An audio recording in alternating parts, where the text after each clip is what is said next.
or something, but this is where you go ahead and start creating that account. So I'm going to go ahead and sign in with a public account that I have for myself.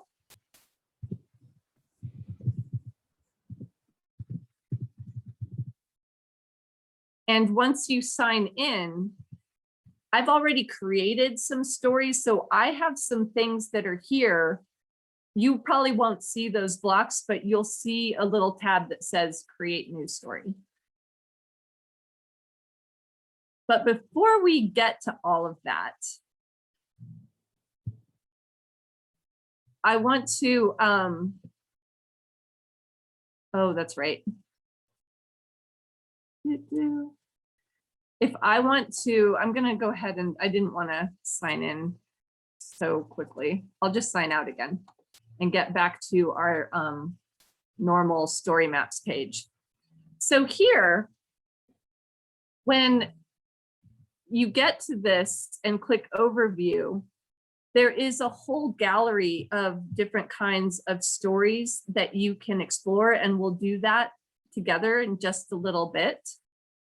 But to see those instructions and instructions for what we're going to do today, if we all go to library.auraria.edu, and I'll go ahead and put that in the chat too.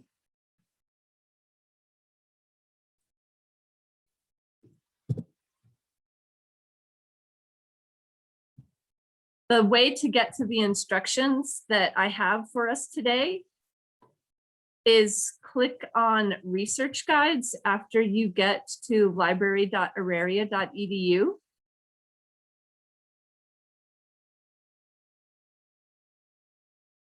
And then once you're here, you'll see way too many things. It's kind of overwhelming, but if you go down to the second line underneath where it says data and expand this, you'll see a link that goes to geographic information systems. And that is a guide that I have on our library interface to help you. You can come back to this at any time and find more information about geospatial software, data, things like that.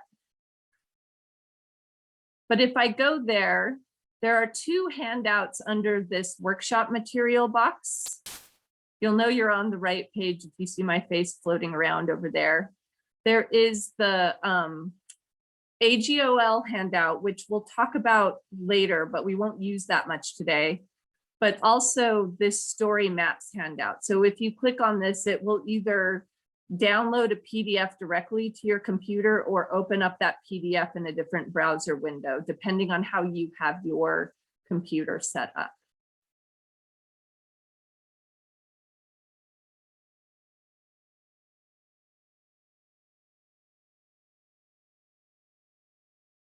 So once you have that, you'll have a document that looks like this, that says, what is a story map?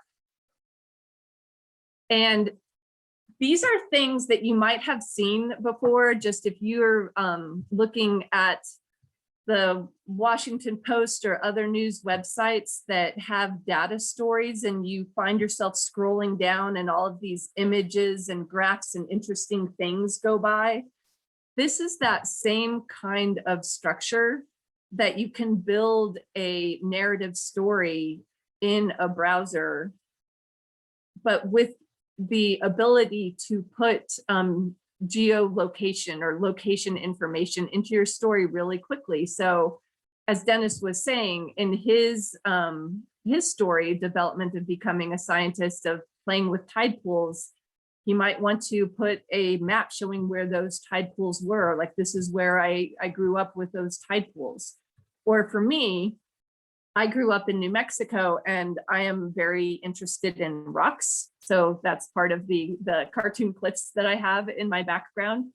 So I am very interested in geology and hydrology and earth sciences. So that's part of what my story is. So we're going to go ahead and explore some examples just to see what these story maps can be. And these are the ones that I have linked in this worksheet are really professional examples. And then I will show you some ones that I just kind of threw together really quickly. And then we'll go into how to actually do this. So one thing you might want to think about as well is just having a couple of images somewhere on your machine that you can load into this. And then we'll do that, create a public account. And so the instructions for that are on this sheet. And then we'll dive into building the story through that interface. And we'll do this together, but you have this worksheet. All right, is anyone having a problem getting that worksheet and or creating a public account?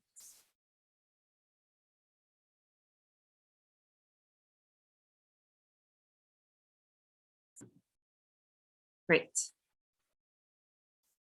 So as I said, if you are here and you go to the overview button from that main StoryMaps page, there is a description of what they are, and it has some instructions here of how to do it as well.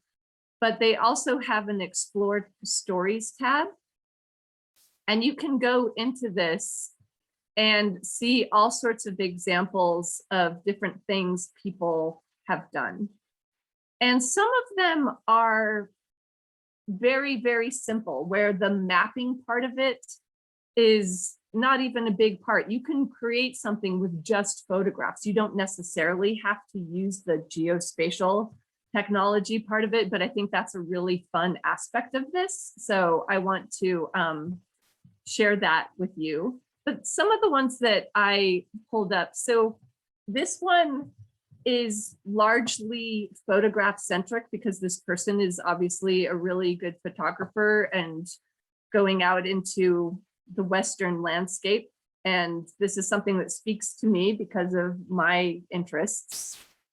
And he just has this introduction with a lot of text and pictures of places. So this is kind of a way of just adding in some text and then creating a nice image or a map that you can put in and get people oriented to where your story evolved if you do want to show that on a map. So this one is just a static map that is in one place, showing all of the locations that he's going to talk about, and then just adds in a lot of photographs. So this is a way that you could do that and use words mostly and photographs as well to talk about your story and just have this scrolling kind of sense.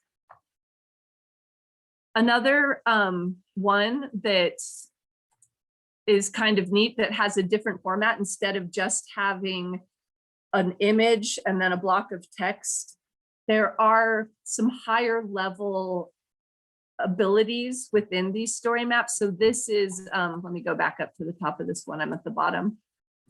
This is a story map that is built in what is called this one's the sidecar, where you can have images and text scrolling over the top of each other. So they're not all just going up. You can have them. So that's the title block. And here you can see that my photographs start staying still and my text starts flowing over the top of it while things change. So there are different structures that we can build into these narratives as well. And you can put in maps as well as photographs in these spaces too. So that is an example of just having text scrolling over images. And then you can get to really, really elaborate things where you can put in movies and not just an image, that you can load different kinds of things into these. And this is an example of a project that is reconstructing in 3D mapping what the Amanche concentration camp was during World War, internment camp during World War II. and just trying to reconstruct that history with telling a story about photographs with text, and then having an interactive map where you can write in text about these different parts so that your reader can come in here and learn more about your story by having an interactive map within it. And they can also change in zoom based on where you are in the story that you're telling. So this is a really elaborate level where the people have built an external map that they've brought in to this. There is a way to build maps directly within this too, and that's what we're going to start with. But this one right here is an example of all of the amazingness that you can do with mapping and putting it into a story map.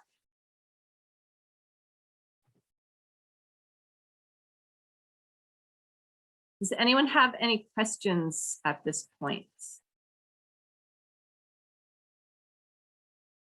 All right. So I am now in my account.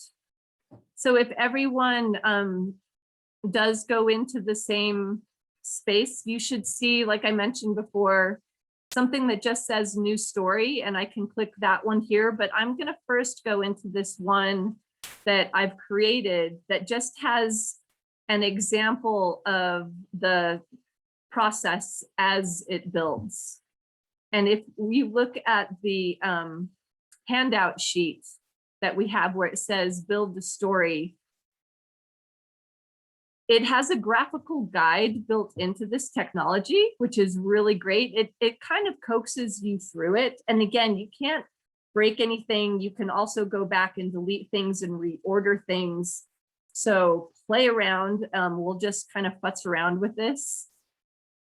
And so the basic instructions are on this sheet. But a great thing about it is if I go into a completely new story, and this is what you might see, go ahead and click the start from scratch button. Oh, I did sign out. It'll have me sign in again.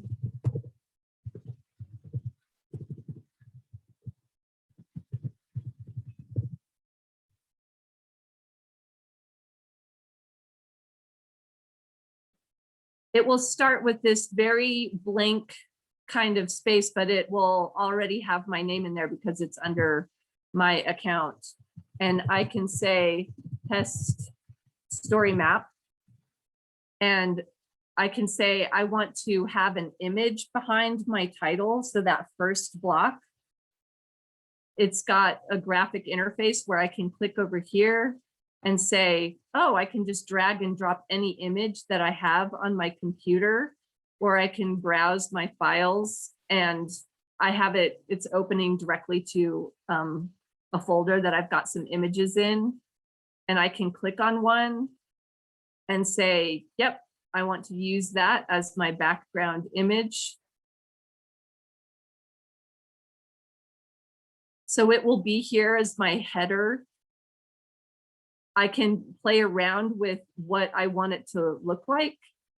And I can also add in the words that can make it a screen reader can see it. I can label things in the background and add attribution to it so that people, that screen readers can do it and it's an accessible thing.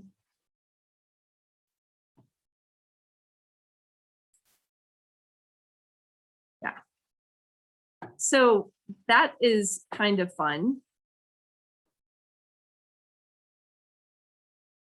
And down here, whenever you see a place where there's a button, that is something to click. And then it gives you access to this menu of all these different things that we can add. And again, it just kind of guides you through the different pieces that you can do. So I'm going to go back to this other story map that I've created. that sort of shows examples of these things already.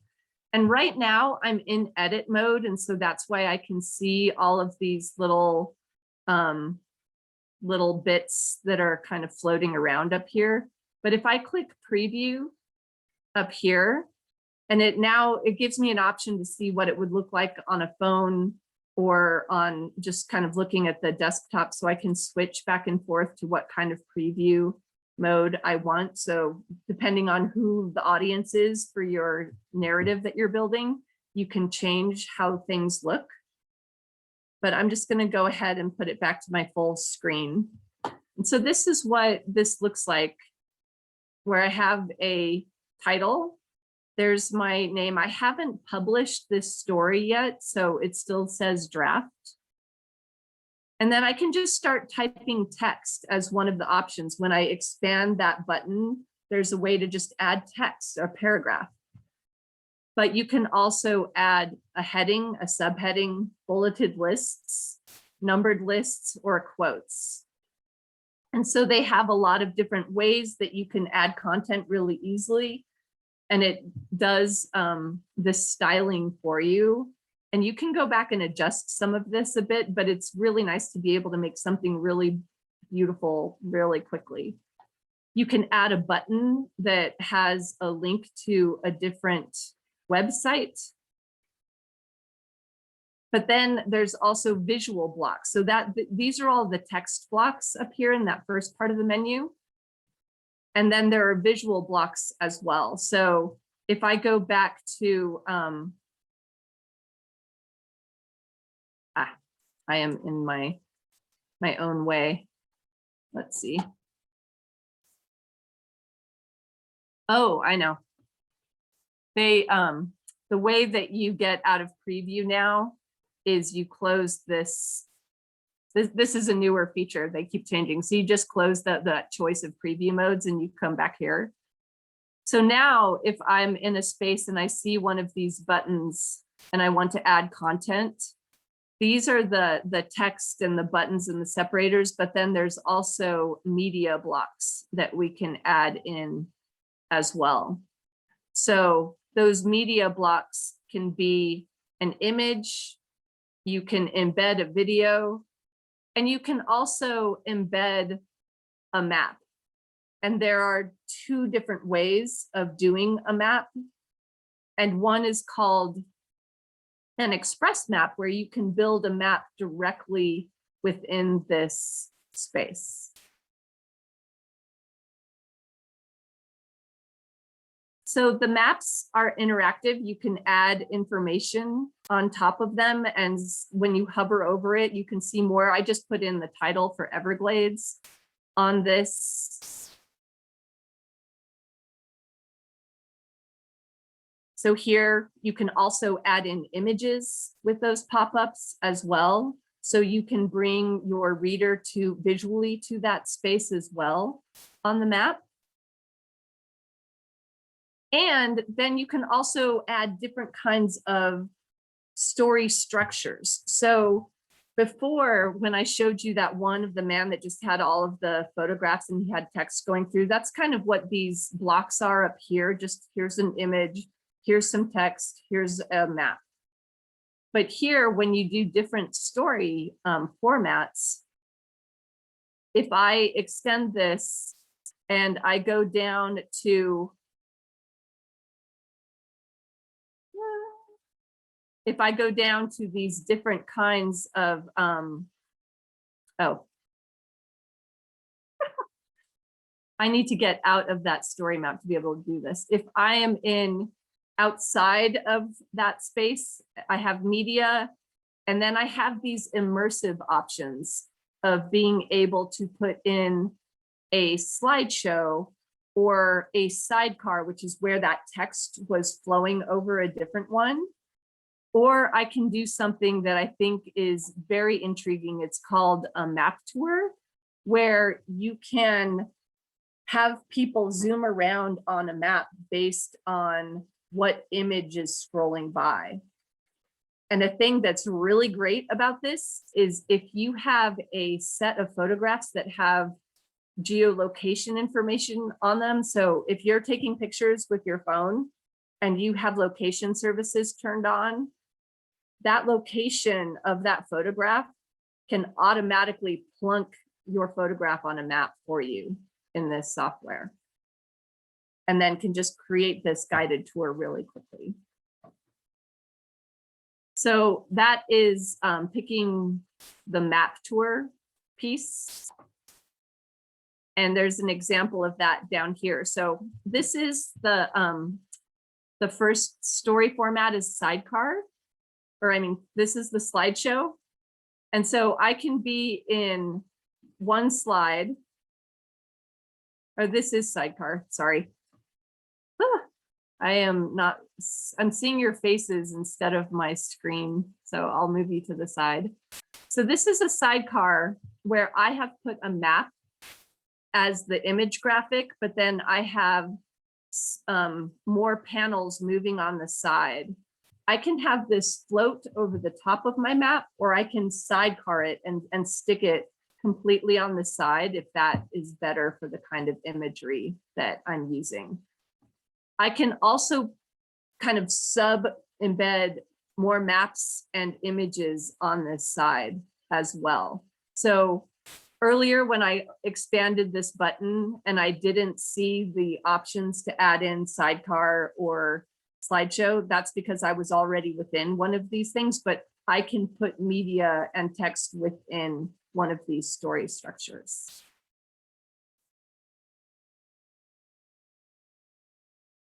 So if I keep going down, now I have on the big addition button here, I have added a different kind of story.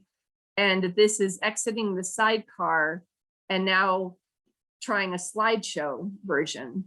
So slideshow format, I can see my image here, and instead of scrolling, it lets the reader click through and say, oh, I'm going to move to a different slide. And this one can have a whole different map. And I can change the order of these by just dragging them around. So that's a pretty fun way to present material too. So if I go back to preview to show you the difference of what these look like, these are my static blocks. And now here's my sidecar where I am showing an image of a picture that I took up here in Rocky Mountain National Park. And as I keep going down, I can have this switch to just a photograph with the docked, or I can have that floating panel, which would be over that image. And then once I get to the end of this sidecar piece, now I land in what the slideshow looks like. And so then the reader is in a place where they get this control where they can click sideways to move around my slides. So here's the guided tour one. This is the third one that was on that menu. Now here, did you see how the map just moved? So I have 3 different images that I want to show. I just use the same picture over and over again.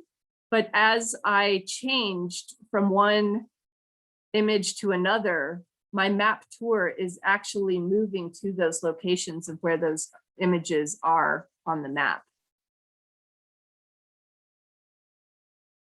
So this is a really, really fun way to bring your reader around if you have a small number of points and they can visually follow where you're hopping from. If you have tons and tons and tons of images, it might be better to just have a static map where the reader can just click on them and interact with it that way instead of having it move as they pan. So there are so many different options for building this, including the 2 different ways of building a map. So we'll look at building a map next. but I'm gonna pause right here and see if anybody is trying some of this, if things are a little bit confusing about how this is put together or how that graphical interface works, especially what does it mean when I am exit preview. And the most important thing to think about is what is the difference between just putting in these media static blocks and then these immersive, like these different kinds of things built within. It's kind of a lot of information. It is, yeah. And so again, it's overwhelming, but it's also just so fun to be able to go in there and play and poke at things. So if we go back to a completely blank one,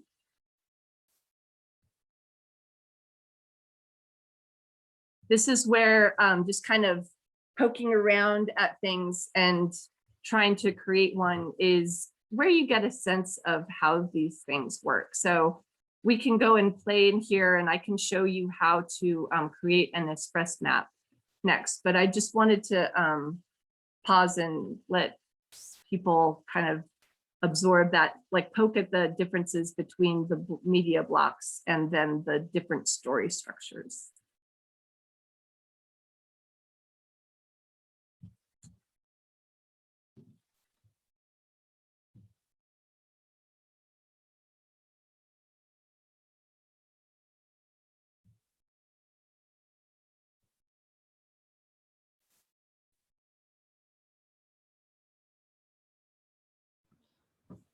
How's everyone doing at this point? I'm curious, are we going to have to cite any images that we use in this?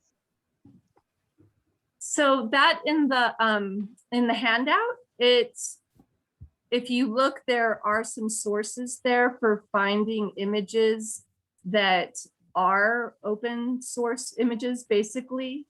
So in creating your story, you might use pictures that you've taken, and then you don't have to. If you are taking pictures from somebody else, there is that attribution piece. So if you notice, like, if you clicked on the little setting dial, there was a place to put attribution for an image that was there. So of course you want to make sure you're using pictures that are available, that aren't blocked by copyright. And then sometimes if you go to Wikimedia Commons, for example, they'll say, feel free to use this, but please add in that citing or that attribution. And that's where you can do it within that software.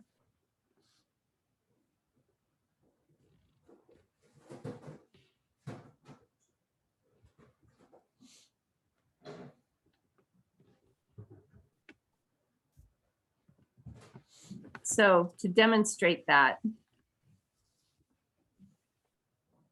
if I pulled this picture from the Smithsonian, because that's one of the sources that's on that handout. So I can put this in here, or you can use a link instead of uploading a file on some things. And here, after it loads, this is where I can put that attribution in.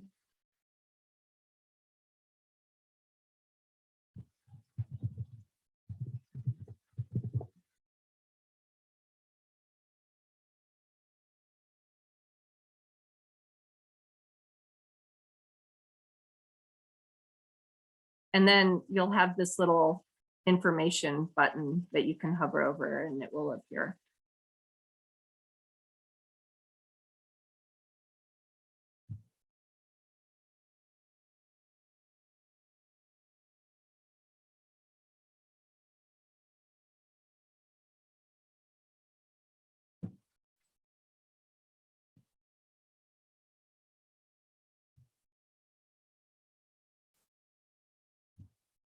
So I can click text and say, all right, I want to put in a header right here. click return. Do text again, say now I want to do a paragraph and just start typing.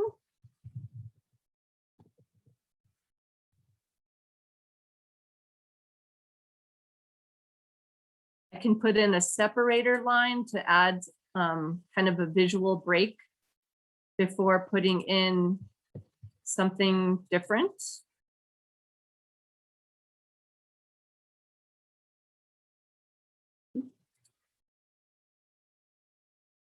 And I can add in a picture. It's really pretty quick. And then when you hover over these things, you'll see that there's a little handle over here, this 6 dotted piece on the side. And let's say that I wanted that in between my header and my typing. I can just drag it. Well, I've got it above the header. I can just drag it up there and move the order of things. So that's where you don't have to worry about breaking, or you can just throw things in there if you want. You might want to outline things on a piece of paper first, if that's the way you operate, and kind of get an idea of what you want your flow to be.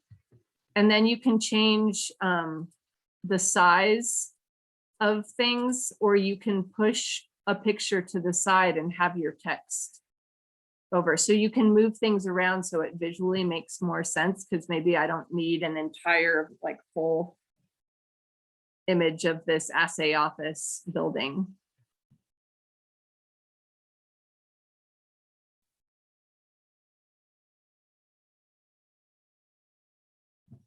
So the next thing I'd like to do is show people how to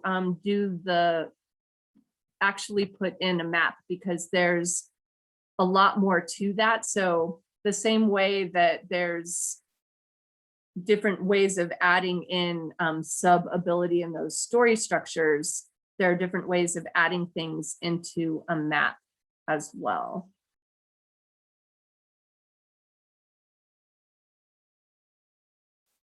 So if I go over and I say a map is the media that I want to add in, it's going to give me some options. And again, it's going to guide me through this. And you'll see it just went to this weird page that I have already built some maps in a completely different piece, an application that is under ArcGIS.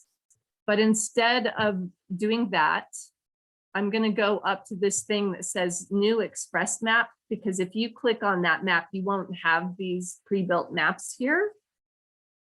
But I'm going to click on new express map, and this is going to let me build a map directly in my story map.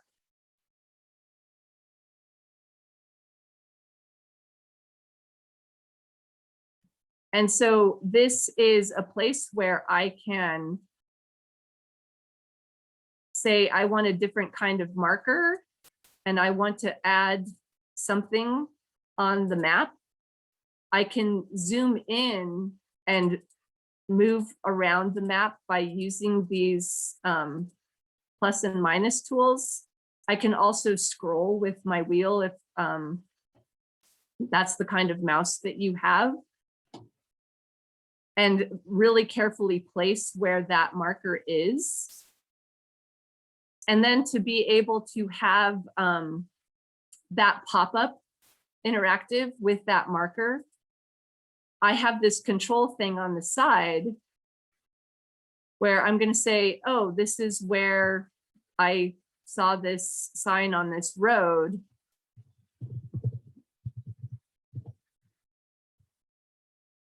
I can change the style, the color of my marker if I want to get kind of particular with that. And then when I click done, it will assign all of this stuff. Words, words, words.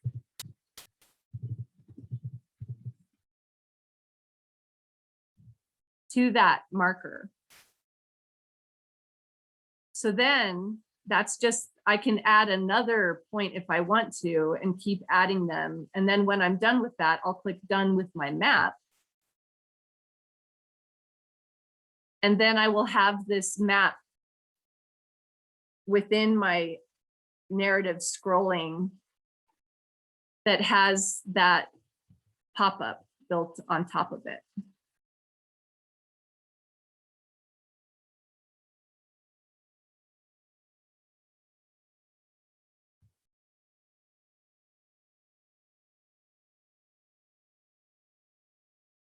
You can also change what level the map is at.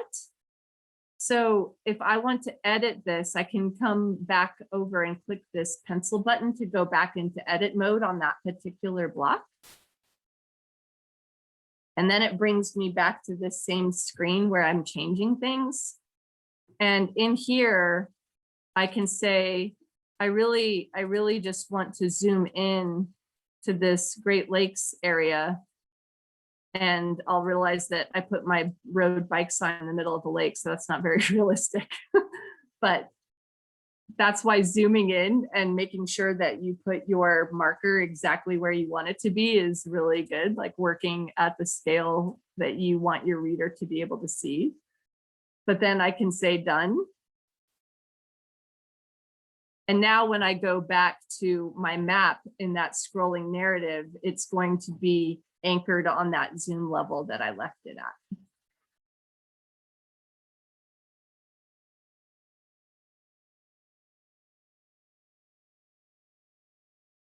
Now this is a little different than what the map tour is. And so instead of just adding a map like I just did, I'm going to scroll down to these immersive blocks and add in a map tour. Now this is where it gives you a guided space, but here's that thing I referred to where if you upload photos that have geolocation information on them, so if you have a whole folder of things that already have that information, you can upload them in one batch and it'll plop them all over the place on the map where they actually belong, which is pretty great.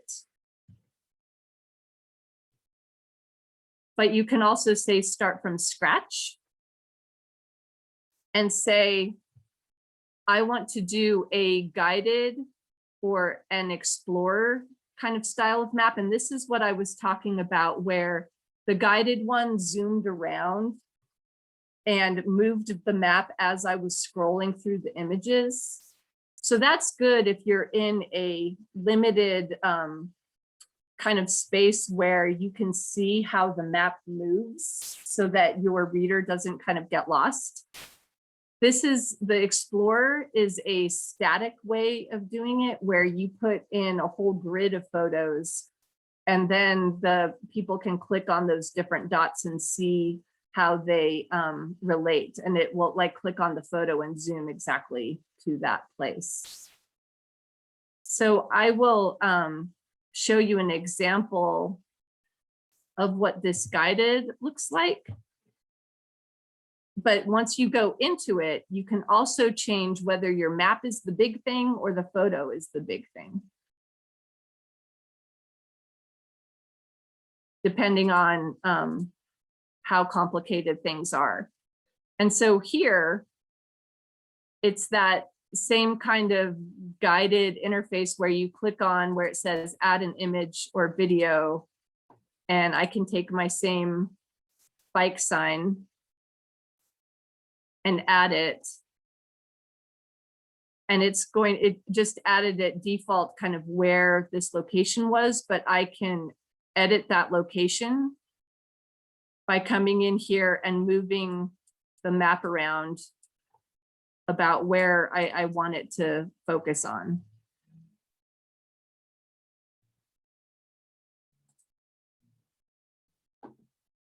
So that's the difference between those kind of mapping things. And to give an example of how that actually ends up looking, I go to preview mode, this is kind of a narrative of things about me because I like riding bikes, and I mentioned that I like geology. And so I did this bike ride where I was following old railroad beds and just looking at some things that was kind of mining history. And so I have a picture of a cross section, some rocks, talked about how there used to be railroads in certain places, and they are now often turned the rails to trails, like there's bike paths that you can go through. And so now here is my guided tour map, where here is where that sign actually is. And just kind of filtering through different pictures that I've loaded up, and the map will just move as I'm going through these different places. And I can change the color, what I want the icons to be like. I can write a little bit of text that goes with each photograph that I want. I can zoom the map in and out depending, just to kind of give the reader a little bit more sense about the number of buildings that are kind of on this default map. And just have a lot of fun with it. And the other thing that is interesting, the one more thing I want to point out before we just kind of play for a while and I just answer any questions you might have, is that up on the top, they have these places where there is a thing called the design. And you may have noticed that my map had a different look than that gray one that was coming up automatically. So there are different kinds of themes that your maps can just be in. So depending on what your narrative is and how it, like the colors and the feeling, I can change back and forth between, right now I'm on Mesa, but like maybe I'm doing something that's more ocean centric, and they have a different font set for all of these too, but it gives a blue background because it thinks maybe you're doing things with the ocean, and changes your text and has a different kind of map style. So under design, there are different options for the kinds of map styles that automatically get loaded in there. So that is a lot of what I wanted to share with everybody. And I want people to play and ask me questions while I'm here. And then if anybody wants to dive deeper into making more specific maps beyond the ones that are in the Express maps, those ones that I showed that I made that were different have to do with this different handout. So we have the StoryMaps handout. This ArcGIS Online is another different place where you can build more elaborate maps. And I'm happy to talk to people that may be interested in that.